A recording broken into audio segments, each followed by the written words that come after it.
Ilara had always known that the end would come like this, in darkness and silence with the weight of two worlds pressing down on her shoulders. She stood at the viewport of the Crystal Observatory on the moon of Valendor, watching the plague spread across the emerald forests below, like a shadow-consuming light. The trees that had stood for 10,000 years were withering in mere hours, their leaves turning to ash and falling like snow onto the cursed earth. Behind her, the Grand Council was arguing. Their voices echoed through the marble halls of the ancient capital. Voices filled with desperation and anger and the kind of fear that makes even the strongest beings become small and broken. They were debating surrender. They were discussing how to negotiate with the Human Federation, how many of their people they would have to sacrifice to save the rest. Ilara could not listen anymore. She had left the council chambers an hour ago, walking through the crystalline corridors until she reached this place where she could be alone with her thoughts and her terrible knowledge. She was a keeper of the archives, a scholar whose life had been spent studying the old texts and deciphering the languages of the ancient ones who had walked the stars before humanity even learned to build fires. Her hands were soft from turning pages, not hard from wielding weapons. Her mind was trained to see connections and patterns in history, not to plan military strategies or conduct diplomacy with hostile nations. But 3 weeks ago, she had found something in the deepest vault of the archives, something that had been sealed away for so long that most of her people had forgotten it even existed. It was a map, written in a script that predated even the oldest Elven language, a map that showed the location of the stellar code, the fragment of creation itself that the ancient texts spoke of with reverence and fear. According to the prophecies and legends, the stellar code could heal anything. It could restore life to dead worlds. It could break any curse. It could undo any damage that time or war or plague could inflict upon creation. But it also came with a terrible price. Whoever used the code would be changed forever. Their life force would be bound to it permanently, creating a connection that could never be severed. The Human Federation had stolen it centuries ago, when they were still rising to power and consolidating their dominance across the known systems. They kept it in their greatest space station, the fortress known as Axis Prime, orbiting the red star that was now slowly dying. The station was guarded by technologies and defenses that made it nearly impossible for any being to penetrate its security. Nearly impossible, but not completely. Ilara had been studying the security systems for weeks, cross-referencing them with ancient texts about harmonic frequencies and resonance patterns. She had discovered something that the humans did not know because their science was too young and too arrogant to acknowledge the deeper truths of the universe. Every structure, every system, every lock had a frequency, and every frequency could be disrupted if you knew the right harmonics to use. It was then that Zephyr came to her. She had been sleeping in her chambers high in the Tower of Starlight when she heard the voice. It was not a voice that came from outside her mind, but from within it, a presence that was ancient and wise and infinitely patient. The voice spoke without words, communicating directly with her consciousness, showing her visions of fire and sky and the vast emptiness between stars. Zephyr revealed himself to her in that first vision. She saw a small dragon, scales of brilliant blue that seemed to contain the light of 1,000 stars within them. He was wounded and desperate and calling out across the void, searching for someone who could understand him, searching for an ally. The visions came every night for a week. Each night they grew stronger, more detailed, more real. Zephyr showed her memories of his world, a planet of crystal mountains and singing winds where his kind had lived in harmony with the universe itself. He showed her how the humans had come in their ships and their weapons and had hunted his people nearly to extinction because they wanted to study dragon physiology, to unlock the secrets of their connection to the fundamental forces of creation. By the end of the week, Ilara could no longer deny what was happening. She was being called to something greater than herself. And when Zephyr finally materialized in her garden at dawn, his body wounded and bleeding, she did not hesitate to help him. She had hidden him in the caves beneath the tower, where no human sensor could reach him, and where the deep earth itself seemed to embrace and protect him. She spent every night there, her hands moving over his injuries, her life force slowly flowing into him to accelerate his healing. It was a dangerous practice, one that the healers of her people had warned against because it could burn out her own essence. But with each passing night, she felt something extraordinary happening. Her connection to Zephyr was growing deeper. She began to understand him not as a separate being, but as an extension of herself. She could feel his thoughts and his memories and his tremendous sorrow for his fallen kind. And Zephyr was healing her in return. As her life force flowed into him, his ancient power was slowly restoring things in her that she had not even known were broken. Her connection to the world around her was deepening. Her ability to perceive the hidden frequencies and harmonics of creation was expanding exponentially. 3 weeks after finding Zephyr, Elara was meditating in the caves when she felt a new presence. This one was massive and overwhelming and filled with a kind of controlled rage that made even the earth itself seem to tremble. She opened her eyes to find a dragon standing before her, scales of brilliant crimson red, eyes that burned with ancient power and deep grief. The dragon was crimson, and unlike Zephyr, he was not asking for help. He was demanding it. Crimson was older than Zephyr, a survivor of the great hunts that the humans had conducted. He had been captured by the Federation 3 years ago, and had spent those years in a research facility on the space station Axis Prime. He had been tortured and studied and used as a living laboratory for human scientists who wanted to understand the source of dragon power. But Crimson had escaped just days ago, after the humans had made a critical mistake. In their arrogance, they had attempted to artificially recreate dragon physiology using human genetic material. The experiment had failed catastrophically, and the explosion had damaged enough of the station's security systems to allow Crimson to break free. He had fled through the depths of space, following an instinct that was older than language itself, an instinct that led him to seek out the only being in his corner of the galaxy who might understand him. He had found Elara through Zephyr, using the connection between the small blue dragon and the elf woman as a beacon to guide him home. When Crimson's mind touched Elara's, she nearly collapsed from the force of it. The memories and emotions and raw power that he carried were almost too much for a single mind to contain. She experienced decades of pain and captivity, and the loss of nearly every being that Crimson had ever loved. But she also experienced something else. She felt his hope. Despite everything, despite the suffering and the loss and the darkness that had surrounded him for so long, Crimson still believed that the universe could be healed. He still believed that his kind could survive. He still believed that the 2 humans who had helped him escape, at great risk to themselves, might represent something better in humanity than the cruelty and domination he had experienced. It was Crimson who told her about the Stellar Code. He had overheard the scientists discussing it in their laboratories. He had sensed its power when he was held in the depths of the station.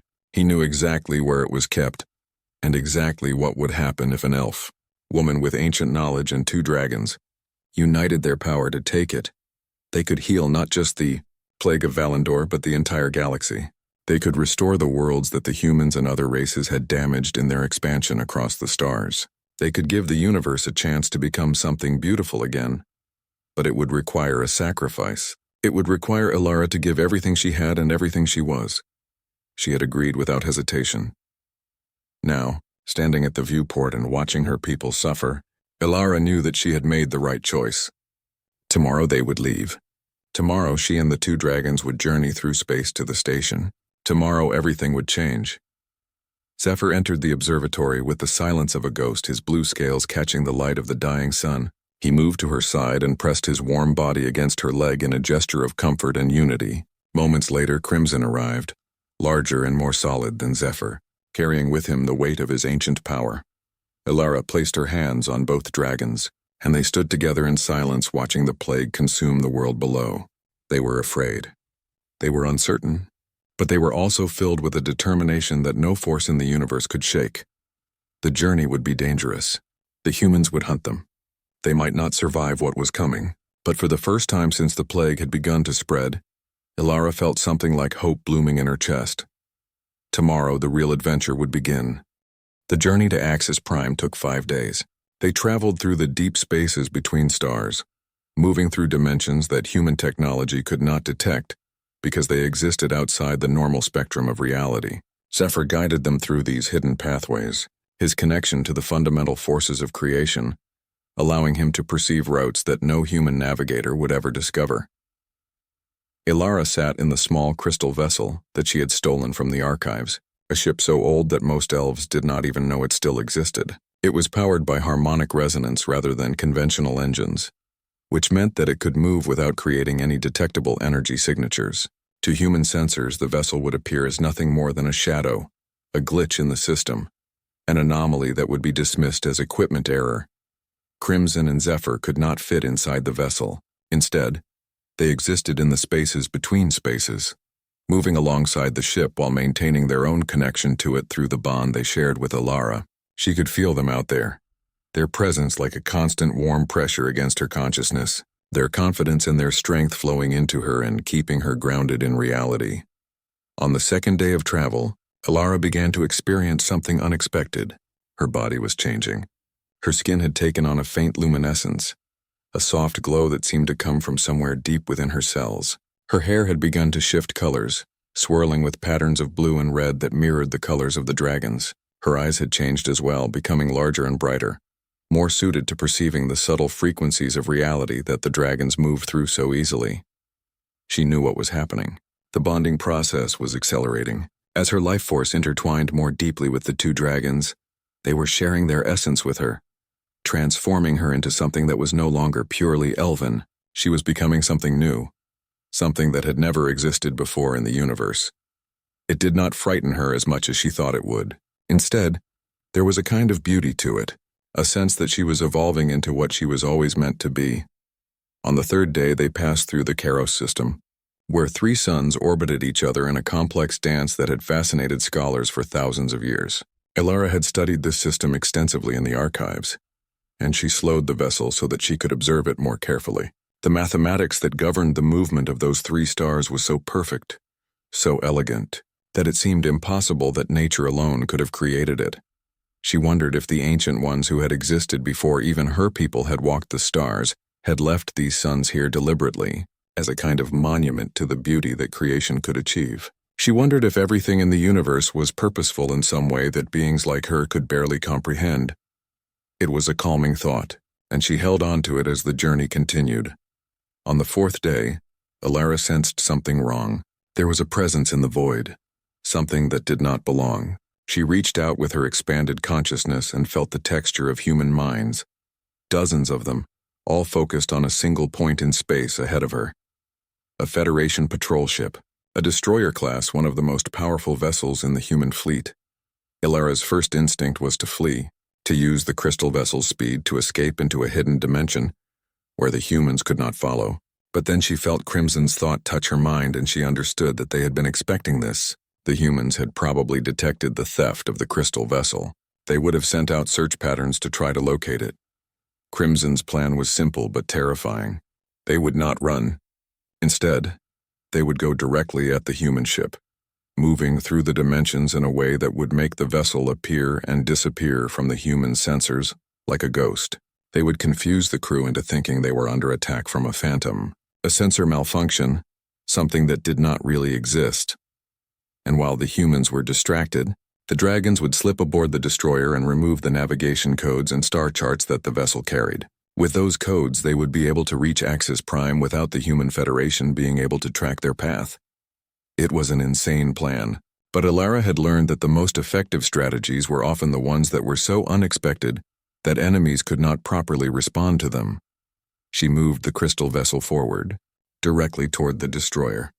The humans detected her on their sensors and immediately began broadcasting warnings, demanding that she identify herself and state her intentions. Alara did not respond. Instead, she accelerated directly at them, and just before collision, she shifted the vessel into a hidden dimension. The destroyer's crew experienced 17 seconds of absolute chaos. Weapons that were locked onto the vessel suddenly lost their target. Sensors showed the enemy ship in multiple places at once or nowhere at all. Alarms blared throughout the corridors as the human sailors tried desperately to understand what was happening. During those 17 seconds, Crimson manifested inside the destroyer's navigation chamber. A being of pure power and ancient fury appeared in the middle of the room, scales blazing with energy, eyes burning with controlled rage. The human sailors screamed and fired their weapons. But Crimson was already moving, faster than any being had a right to move, covering the distance to the navigation console in less than a heartbeat. He did not kill anyone. He had no desire to shed human blood if it could be avoided. Instead, his claws raked across the console with surgical precision, destroying every data crystal that contained navigation codes and star charts. Then, just as suddenly as he appeared, he was gone, dematerializing back into the hidden dimensions that existed beyond human perception. 17 seconds. That was all it took. The Federation destroyer was suddenly whole and intact but completely blind, stripped of the ability to navigate through space with any accuracy. The crew would have to limp back to the nearest human base at sublight speed, a journey that would take them weeks rather than the days they would have spent in normal space. Ilara felt the navigation codes transferring into her crystal vessel's systems. Crimson had not just stolen them. He had made them part of the vessel itself, binding them to the harmonic resonance that powered her ship. Now she could reach Axis Prime through routes that no human would be able to detect or follow. The destroyer tried to pursue them, but without navigation codes it quickly fell behind. Ilara watched on her displays as the human ship disappeared into the distance, its crew radioing desperate messages to their superiors about the attack they had experienced, but could not explain. On the 5th day, Ilara could see Axis Prime in her long-range sensors. It was enormous, a structure so vast that it seemed impossible that any being could have constructed it with hands and tools and engineering. The space station was a monument to human engineering and ambition, a celebration of their dominance over the galaxy. It orbited the dying red star in a perfect synchronous orbit, never moving, never rotating, always presenting the same face to the cosmic radiation and the slow death of the star it had been built to serve. The Human Federation had constructed Axis Prime 300 years ago, at the height of their expansion across known space. It had been designed as a research facility, a military base, a diplomatic center, and a repository for the most valuable treasures and artifacts that humanity had discovered in their travels. The stellar code was kept in the deepest vault of the station, protected by security systems that were considered unbreakable. But Ilara was no longer just an elf scholar. She was something more now, something that could perceive the frequencies and harmonics that governed reality itself. As the crystal vessel approached the station's perimeter, she began to sing. It was not a song with words or melody in any conventional sense. It was a song of harmonics and resonance, a song that was pure mathematics made manifest in sound and frequency. It was a song that the universe itself seemed to listen to. Zephyr joined her, his voice adding layers of complexity to her song. Then Crimson added his own frequency, and together the three of them created something that was greater than the sum of its parts. They created a pattern of resonance that made the station's security systems falter and fail. Alarms did not sound. Weapons did not activate. Instead, the station simply accepted them. The docking mechanisms opened as if welcoming an old friend. The security doors unlocked themselves without any explanation that the human technicians could provide. For one breathless moment, Ilara felt the magnitude of what they were attempting wash over her. They were infiltrating the most heavily defended installation in all of human space. They were about to steal something that would reshape the entire galaxy. They were about to change everything. There was no turning back now. Ilara guided the crystal vessel into the docking bay, and the adventure that would determine the fate of billions began in earnest. The interior of Axis Prime was a labyrinth of corridors and chambers that seemed to stretch on forever. Ilara walked through them with a document that marked her as a researcher from the Elven archives, authorized to access the historical databases. The humans had issued her this clearance 2 years ago, during a period of relative peace between the elves and the Federation, before the plague had begun spreading and before the talks had broken down completely. She moved with the confidence of someone who had done this 1,000 times before, though her heart was racing so fast she thought it might burst through her ribs. Every human she passed seemed to look at her with suspicion, as if they could sense that something was wrong, that the documents she carried were not quite authentic, that her presence in this place was something other than what it appeared to be. But no one stopped her. The dragons moved through the ventilation systems above her head, invisible to human sensors and undetectable by any technology that the Federation had. She could feel their presence, could sense them moving through the upper levels of the station like silent ghosts, clearing the path ahead of her, disabling security systems with a subtlety that humans would never even notice. Crimson had shared his memories of the station with both Ilara and Zephyr. He had shown them the layout of every corridor, the location of every security checkpoint, the positions of every camera and sensor. He had been imprisoned here for 3 years, and he had spent those years memorizing every detail of his prison with the patience of a being who knew that one day he might need that knowledge to escape. Now, that knowledge was proving invaluable. Alara descended through the levels of the station, moving deeper and deeper into the structure. The atmosphere around her began to change. The air grew colder. The lights became dimmer. She could feel the presence of ancient power thrumming through the very walls themselves. She was approaching the vault. The vault was located in the absolute core of the station, in a section that was sealed off from the rest of the facility by 17 separate security doors. Each door was protected by systems upon systems of defense mechanisms, laser grids, motion detectors, chemical traps that would release deadly gas if a single wrong step was taken, biometric locks that required not just identification, but a complete genetic mapping. But the dragons had given Alara the tools she needed to pass through all of these defenses. As she approached each door, she began to sing in that strange harmonic language that she had learned from the dragons. The frequency of her voice would match the resonance of the lock, convincing it that she was authorized to pass. The laser grids would falter and fail, unable to perceive her body as a solid object worth detecting. One by one, the doors opened. One by one, she passed through the defenses that were supposed to be unbreakable. It took 3 hours to traverse all 17 doors. By the time she reached the final chamber, Alara could feel her life force beginning to burn. The effort of maintaining the harmonic resonance for such an extended period was taking its toll on her body. But she was so close now. She could feel the stellar code ahead of her, could sense its presence like a beacon calling to her from the darkness. The vault's final door was different from the others. It was not locked by any technology. Instead, it was guarded by a being of pure consciousness, an artificial intelligence that had been created by the ancient ones themselves, thousands of years before humanity had even evolved. This artificial mind had been left here as a test, a way to determine if any being in the universe was worthy of accessing the stellar code. Alara touched the door and felt the consciousness of the artificial being press against her mind. It was vast and ancient and infinitely patient. It spoke to her without words, asking questions about her intentions, examining the contents of her heart and soul with a thoroughness that left her feeling completely exposed. "Why do you seek the stellar code?" it asked. "What would you do with power that could reshape the very foundations of creation?" "I would heal," Alara responded, the thought forming in her mind before she even consciously decided what to say. "I would not conquer or dominate. I would not use this power to expand my reach or increase my control. I would use it to repair what has been broken. I would use it to restore what has been destroyed." The artificial being examined her for what felt like eternity. Alara could feel it probing through her memories, her emotions, her fears, and her hopes.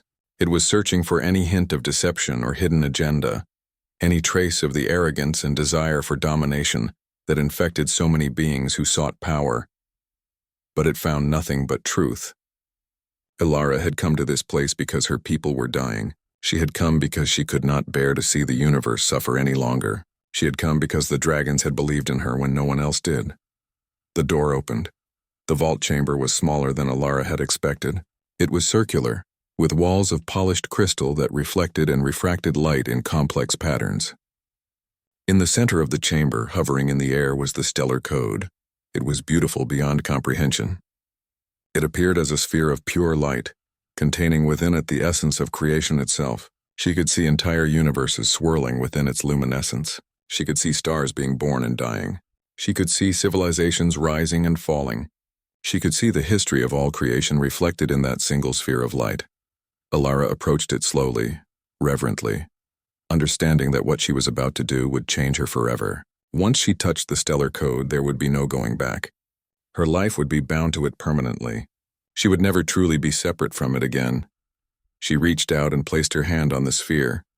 Knowledge exploded through her consciousness like a supernova. She experienced the birth of the universe, felt the first moment when creation emerged from nothing.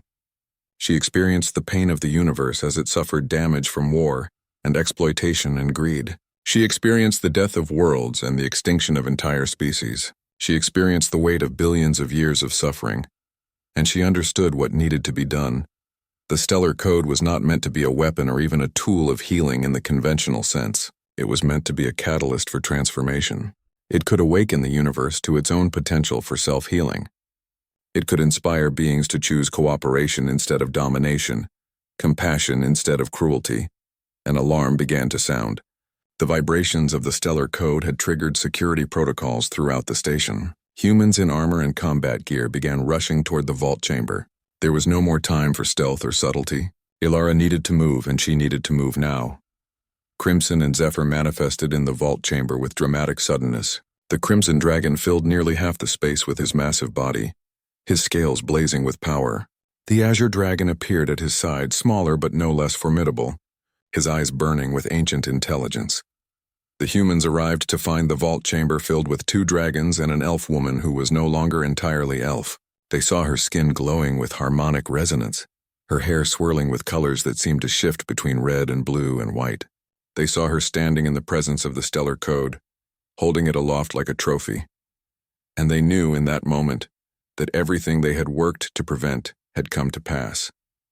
The most dangerous beings in the galaxy had infiltrated their most secure facility and stolen the treasure that they had kept hidden for centuries. The commander in charge was a human woman named Victoria. She had scars across her face and eyes like ice and a bearing that suggested she had spent her entire life preparing for this moment. She stepped forward, raising her weapon, but then she paused. She saw something in Ilara's expression that made her hesitate. She saw truth and determination and a kind of beauty that no weapon could destroy. Victoria lowered her weapon, and in that moment, the real transformation began. Victoria's decision to lower her weapon sent shockwaves through the station. The other human soldiers immediately raised theirs, weapons trained on the dragons and the elf woman who held the stellar code, but Victoria stepped between them, blocking their line of fire with her own body. "Do not shoot," she commanded, her voice carrying the weight of absolute authority. "Stand down." The soldiers hesitated, confused by the order. This was not the protocol they had been trained for. They were supposed to neutralize any threat to the stellar code, and Ilara was clearly a threat. She was holding the most valuable object in all of human space, the artifact that the Federation had spent centuries protecting. But Victoria was their commander, and they would follow her orders. Slowly, reluctantly, the soldiers lowered their weapons. Victoria stepped forward, her scarred face revealing nothing of what she was thinking. Behind her, more humans were arriving. Hundreds of them, all armed, all converging on the vault chamber. There was no way for Ilara to escape. She was surrounded. The only exit from the vault was blocked by human soldiers. Even with the power of the dragons, she could not fight her way out of the situation. "What will you do now?" Victoria asked. "You cannot leave this station. You cannot take the stellar code to safety. You are surrounded by people who have been trained their entire lives to prevent exactly what you are attempting." Ilara met the human woman's eyes and saw something unexpected. She saw not hatred or anger but curiosity. She saw a being who was asking genuine questions, trying to understand rather than condemn. "I am not leaving," Ilara said, and the words surprised even her as she spoke them. "I came here knowing this might happen. I came here knowing that I might not survive. But I did not come here to destroy or to conquer. I came here to offer humanity a choice." Victoria's eyebrow rose slightly. "What choice?" Ilara held up the stellar code and its light expanded, filling the vault chamber and spilling out into the corridors beyond. The light was not harsh or blinding. Instead, it was warm and welcoming, like the light of a summer sunrise on a world that had not seen sunlight in years. Every human in the station felt it.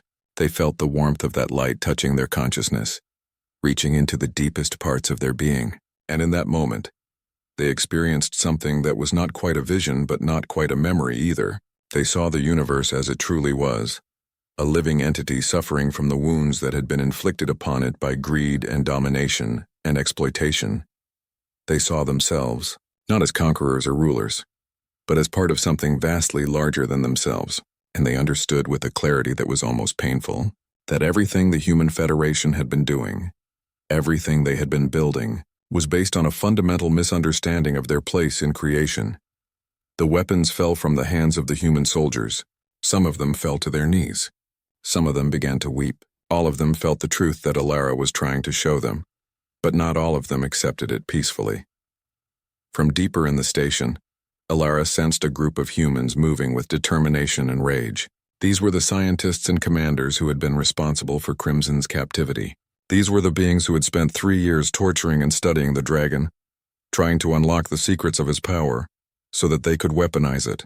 These were the humans who could not accept what Victoria was allowing to happen. They burst into the vault chamber with weapons blazing, laser fire tearing through the air, explosive charges detonating against the crystal walls. But Crimson was faster than they were. The ancient dragon moved with a speed that human eyes could barely perceive, positioning himself between the humans and Alara, his scales reflecting the laser fire harmlessly away. Zephyr added his voice to the chaos, creating a harmonic frequency that disrupted the functioning of the human weapons. Circuits fried, power supplies overloaded. One by one, the weapons became useless pieces of metal and plastic. But Crimson did not kill the humans who had tortured him. He could have done so easily. He could have unleashed his power and destroyed them completely. Instead, he simply incapacitated them, rendering them unable to move or harm anyone. Victoria watched all of this unfold with an expression of quiet understanding. She had lived long enough and had seen enough to know that there were some choices that were more important than military victory or political advantage. "I will help you," she said to Alara, "not because I am commanded to by the Federation, but because I believe in what you are trying to do. I believe that the universe deserves better than what we have been giving it." "But there is something you need to know," Victoria continued. "The other human colonies, the Federation bases across the galaxy, they will not accept this peacefully. They will send warships. They will attempt to recapture the Stellar Code. They will declare me a traitor for helping you." "I know," Alara said, "and I do not ask you to sacrifice yourself for this cause." Victoria smiled, a genuine expression that transformed her scarred face into something almost beautiful. "It is no sacrifice to choose the right path. Besides, I am tired of living in a way that goes against everything I believe. If this is my chance to change that, then I will take it gladly." Together, Victoria and Alara made their way to the observation deck at the top of the station. The dying red star stretched out before them, a massive sphere of fading light that had once burned with all the glory of a young sun. Around the star, they could see the other planets in the system, worlds that had been used up and abandoned when the humans had decided they had nothing left to offer. Crimson and Zephyr manifested at Alara's side, and the four of them stood together in silence for a moment, contemplating what was about to happen. Alara raised the stellar code, feeling its power pulsing in her hands. She could feel the connection between herself and the dragon strengthening. She could feel their life forces merging with hers, creating a unity of purpose that transcended the boundaries between different forms of consciousness. She opened herself completely to the stellar code, allowing her consciousness to merge with it, to become one with its infinite power. And in that moment, she released it. The stellar code expanded, growing larger and larger until it filled the entire observation chamber. It moved outward, passing through the walls of the station as if they were not even there, ascending toward the dying red star. The star trembled. Its surface, which had been dim and cold, suddenly blazed with renewed light. The stellar code did not destroy the star or change it in any conventional way. Instead, it awakened something within it, a kind of consciousness that had always been present but had been dormant and sleeping. The dying star began to heal itself. Its core temperature increased. Its light became brighter and warmer. And then something even more miraculous began to happen. The stellar code expanded through the entire star system, and every world that had been scarred and damaged by human exploitation began to transform. The barren wastelands became fertile. The dead oceans began to stir with new life. The poisoned atmospheres began to cleanse themselves, and the transformation did not stop at the star system. It spread outward through space, carried on waves of harmonic resonance that traveled faster than light itself. It reached the plague-stricken forests of Valendor and began to heal them. It reached the worlds where Crimson's people had been hunted nearly to extinction and began to restore them. It reached every corner of the galaxy that had been damaged by war and greed and domination.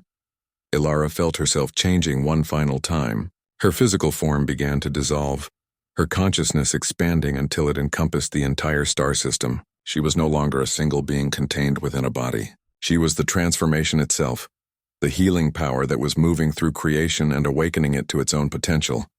But she was not destroyed or lost in that transformation. Her consciousness remained, integrated with the stellar code and the dragons, creating something that had never existed before. A trinity of beings merged into a single unified consciousness that could perceive and influence reality on a scale that defied comprehension. Victoria watched from the observation deck as the woman she had come to respect was transformed into something greater and more beautiful than any being had a right to be, and she understood in that moment that everything had changed. The universe would never be the same. The news spread across the Human Federation like wildfire. Communication stations picked up reports from Axis Prime about the theft of the Stellar Code, the infiltration by unknown entities, and the mysterious transformation that had altered the very fabric of the star system itself. Within hours, the Federal Council was in emergency session, trying to understand what had happened and how to respond. But there was nothing to respond to. The transformation was already complete. The healing was already spreading. The dead red star was now burning with the brilliance of a newborn sun. Every world in the system was becoming lush and fertile, and ready to support life. Victoria remained on Axis Prime, working with the human scientists and engineers to understand what had occurred. She received messages from the Federal Council demanding her arrest and prosecution for her role in allowing Alara to take the Stellar Code. She ignored these messages. She had made her choice and she would live with the consequences. Across the galaxy, beings began to report the most miraculous events. In the plague-stricken forests of Valendor, the curse lifted. The diseased trees began to shake off the ash and grow new leaves. The animals that had been driven to extinction came back to life, returning from the edge of oblivion as if they had simply been sleeping and were now waking up. The elven people gathered in the capital city and wept. They wept not from sorrow but from gratitude and wonder. Their world was being restored. Their people would survive. On 1,000 other worlds, the same transformation was occurring. The humans of the Federation began to understand that they had been given something that no being in the galaxy had ever received before. They had been given a chance to start over, a chance to rebuild their civilization on a foundation of something other than greed and domination. Some resisted, some clung to the old ways, arguing that the transformation was a violation of human autonomy, that the galaxy had no right to impose healing upon them without their consent. These beings formed factions and militias and began to resist the changes that were sweeping through the Federation.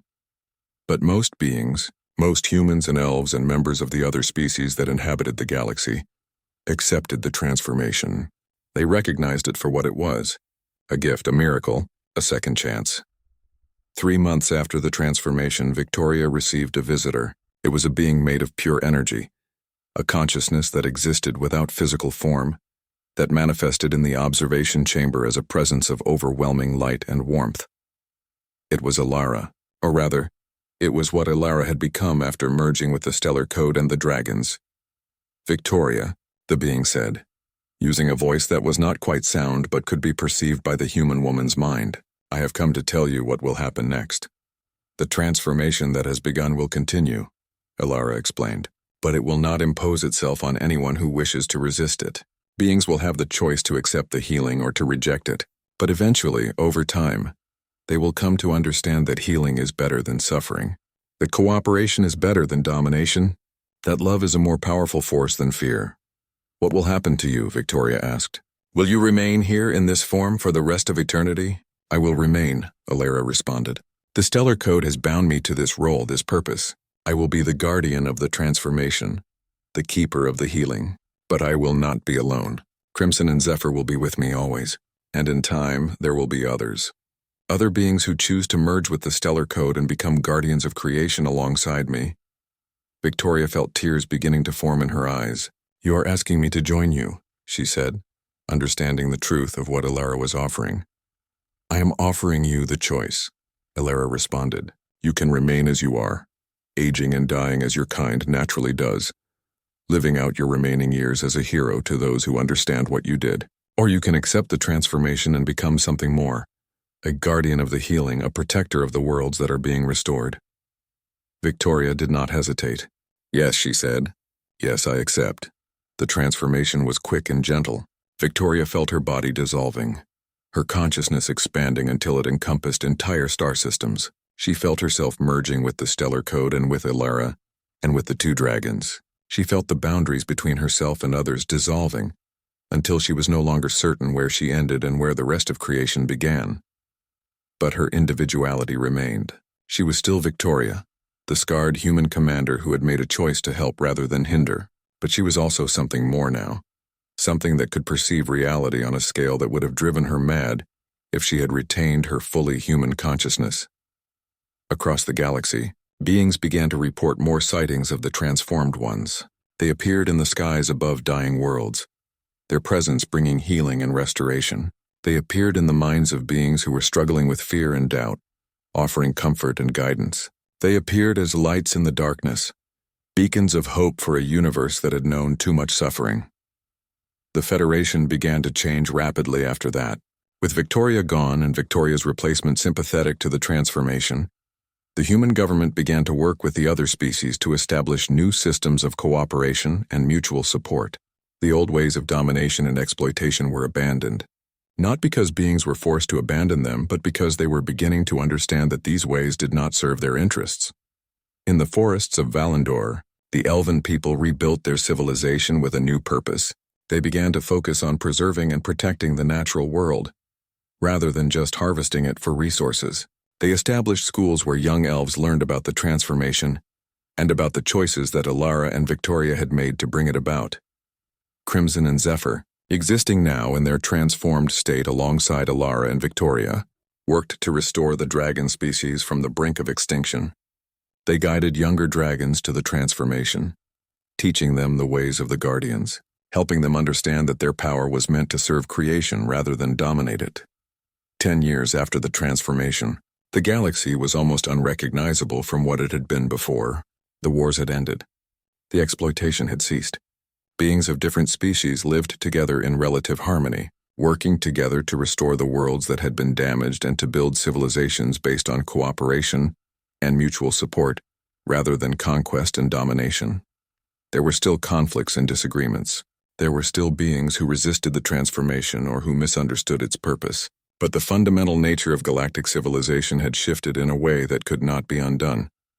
And at the heart of it all, existing in the spaces between spaces and the dimensions beyond normal perception, Ilara remained as she had promised. She was merged with the Stellar Code and with the dragons and with Victoria, all of them existing as a unified consciousness that stretched across the galaxy and beyond.